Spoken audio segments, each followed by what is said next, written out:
y এর মান নির্ণয়ের জন্য সমীকরণটি সমাধান করো এবং সমাধানের যথার্থতা যাচাই করো। দেয়া আছে 20 বিয়োগ 7y সমান 6y বিয়োগ 6। এক্ষেত্রে আমি প্রথমে যা করব তা হলো সমীকরণটির যে কোনো এক পাশের y কে বাদ দিব এবং পরে যে পাশে y থাকবে সহগ দ্বারা উভয় পক্ষকে ভাগ করব। বাম কিংবা ডান থেকে যে কোনো পক্ষের y কে বাদ দেয়া যায়, যা আমি দুভাবেই দেখাচ্ছি। ডান পক্ষের y কে বাদ দিলে বোধহয় ব্যাপারটা বেশি সহজ হবে, আর এটা আমি দ্বিতীয়বারে দেখাবো। এখন আমি যদি সব y কে ডান পাশে নিয়ে যেতে চাই, তবে বাম পাশের y গুলোকে কিভাবে সরাবো?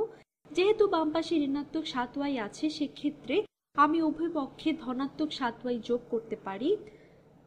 তাহলে যোগ করলাম, তাহলে বাম পাশে পাচ্ছি 20 বিয়োগ 7y যোগ 7y, অর্থাৎ ধনাত্মক ও ঋণাত্মক 7y বাদ করে দিলে থাকে 20, আর ডান পক্ষে পাচ্ছি 6y যোগ 7y, তাহলে এটা হবে 13y এবং অবশিষ্ট থাকে ঋণাত্মক 6। এখন ডান পাশে আমার শুধু y বা y এর গুণিতক প্রয়োজন, তাই এই ঋণাত্মক 6 কে বাদ দেওয়ার জন্য 6 যোগ করব। অবশ্যই উভয় পক্ষে 6 যোগ করে ডান পক্ষে পাবো 13y বিয়োগ 6 যোগ 6, যা হবে 13y, কারণ ঋণাত্মক 6 আর ধনাত্মক 6 কাটাকাটি চলে যাবে। আর বাম পক্ষে পাই 20 যোগ 6, যা সমান 26।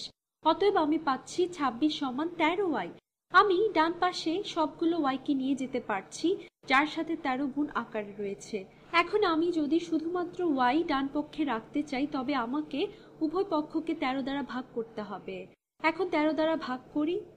13 দ্বারা ভাগ করলে ডান পক্ষে পাই 13y ভাগ 13, যার মান পাই শুধুমাত্র y, কারণ 13 আর 13 কাটাকাটি চলে যায়। আর ডান পক্ষে পাই 26 কে 13 দ্বারা ভাগ করলে পাই 2, অর্থাৎ আমরা সমাধান পেলাম y সমান 2। এবার পেছনে ফিরে যাই।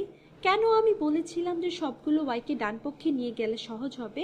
এটার পেছনে কারণ হলো, এর ফলে আমি y এর ধনাত্মক স্থানাঙ্ক 13y পেয়েছি।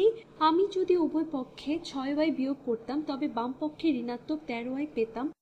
যা হয়তো আমি কি বলতে চাইছি তা বুঝিয়ে বলি। আমি এই সমস্যাটার সমাধান এভাবেও করতে পারতাম। ভিন্ন রং ব্যবহার করি। সমীকরণটা লিখি আবার। 20 বিয়োগ 7y সমান 6y বিয়োগ 6।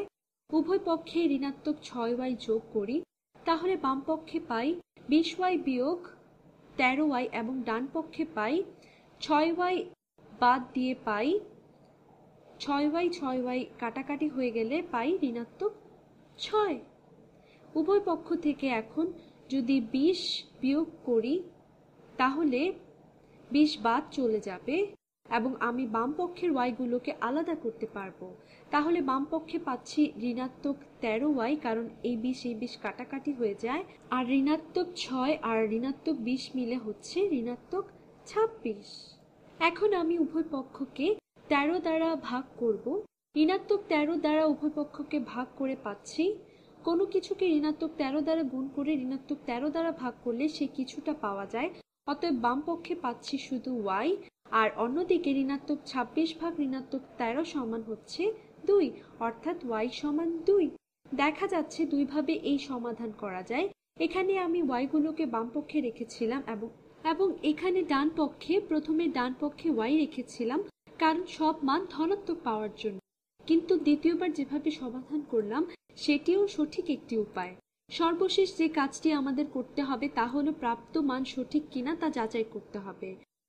দুইবারে একই মান পাওয়ায় হয়তো কিছুটা নিশ্চিত হওয়া যাচ্ছে, তবুও পরীক্ষা করে দেখা যাক। y সমান 2 এই মান সমীকরণে বসিয়ে পরীক্ষা করি। তাহলে y এর স্থলে 2 বসালে পাচ্ছি 20 বিয়োগ 7 গুণ 2 সমান 6 গুণ 2 বিয়োগ 6। এখানে 7 গুণ 2 করলে হয় 14, আর এখানে 6 এর সাথে 2 গুণ করলে হয় 12। তাহলে আমরা পাচ্ছি 20 থেকে 14 বাদ দিলে থাকে 6, আর 12 থেকে 6 বাদ দিলে থাকে 6। সুতরাং 6 সমান 6, অর্থাৎ প্রাপ্ত মানে কোনো ভুল নেই।